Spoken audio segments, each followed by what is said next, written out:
विद्यार्थी मित्रांनो, आज आपण इंग्रजी शब्द बनवणार आहोत. पहा यांनी काय दिलेलं आहे, आपल्याला इंग्रजी यामध्ये अक्षर दिसते आणि मराठी शब्द दिसते.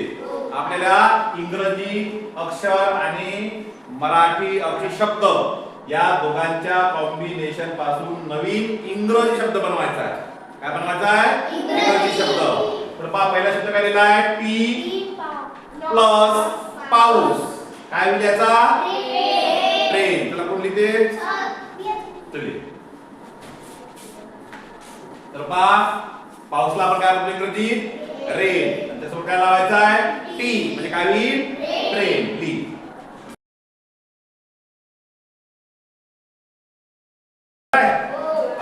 चला पुढचं पहा.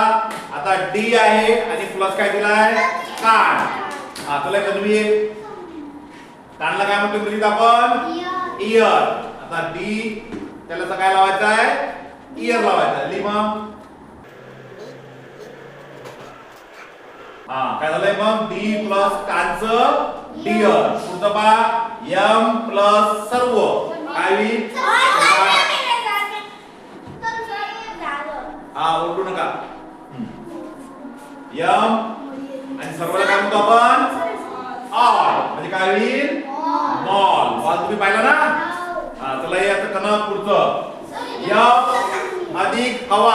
हवाला काय म्हणतो आपण? एअर. काय होईल? Hair. F A I R. चला आता पुढचं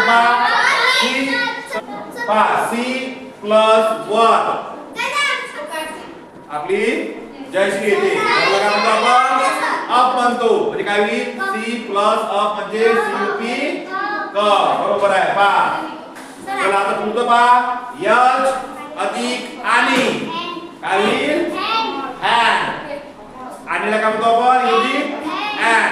म्हणजे यच ए एन डी हॅन.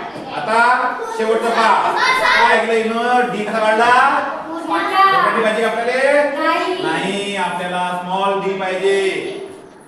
आता शेवटचं सार्थक येते.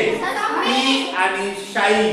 शाईला काय म्हणतो आपण? इंग. मग याचं काय होईल? पिंक. म्हणजे P I N K. P I N K. इथे पाय एन के कसा काढला? ची जागी कशी पाहिजे? लांब पाहिजे. P I N K P. तर पहा अशा P I N A P अशा रीतीने आपण इंग्रजी शब्द बनवले, मराठी आणि इंग्रजी अक्षरापासून शब्दापासून.